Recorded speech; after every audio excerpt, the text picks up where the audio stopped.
ఈ పార్టీకి సంబంధించి ఒక ఆలోచన ఇవాళ దేశంలో ఉన్న త్రిపుల్ ఐఐటీల రిజర్వేషన్లతో సహా మండల్ కమిషన్ అమలు చేయడానికి సంబంధించి అనేక రకాలుగా చారిత్రాత్మక నిర్ణయాలు బలహీన వర్గాల కొరకు తీసుకున్నది కాంగ్రెస్ పార్టీ.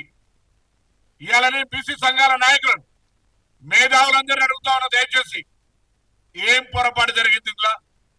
ఎవడో లెక్కలు కాకి లెక్కలు అధికారికంగా లేని లెక్కలు ఇచ్చి దానికి దీనికి తక్కువైందంటే మాట్లాడతారు. రండి, అదే అధికారులను ప్రభుత్వం తరఫున మిమ్మల్ని ఆహ్వానిస్తా ఉన్నాం.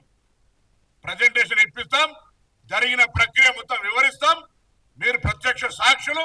అనేక సందర్భాల్లో మేము కూడా మా సమావేశాలు హాజరై జనగణన జరగాల్సిందే అని చెప్పిన వాళ్ళం.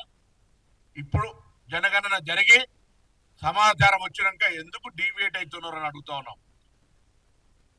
దయచేసి మిమ్మల్ని మళ్ళీ ఒకసారి కోరుతా ఉన్నా, దయచేసి అంశాన్ని రాజకీయం చేసి బలహీన వర్గాల నాయకులుగా, బలహీన వర్గాల మేధావులుగా ఈ అంశానికి అన్యాయం చేసే ప్రయత్నం చేయకండి. మన కుటుంబ సమస్య భవిష్యత్తు తరాలకు ఒక రోడ్ మ్యాప్ తయారైంది. రోడ్ మ్యాప్ లో తప్పుంటే డైరెక్షన్ సరి చేసుకుందాం. తప్పు లేదు, పారదర్శకంగా జరిగింది. మేమంతా భాగస్వామ్యం, మేమంతా ఉద్యమ నాయకులం. మేము క్షేత్రస్థాయిలో అసలు ప్రభుత్వానికి ఉద్దేశమే అటువంటిది లేనప్పుడు ఎందుకు దానిపైన విమర్శలు చేస్తా ఉన్నారు? వాళ్ళు చింపేస్తారు.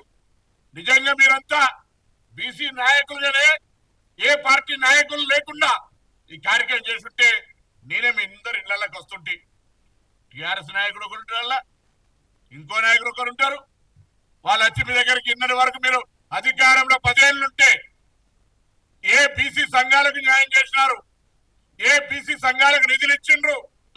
అసెంబ్లీ వేదికనా, లేదా చార్మినార్ దగ్గరనా, లేకపోతే బల్కంపేట ఎల్లవ్వ దగ్గరికి వస్తారా? చర్చకు సిద్ధం.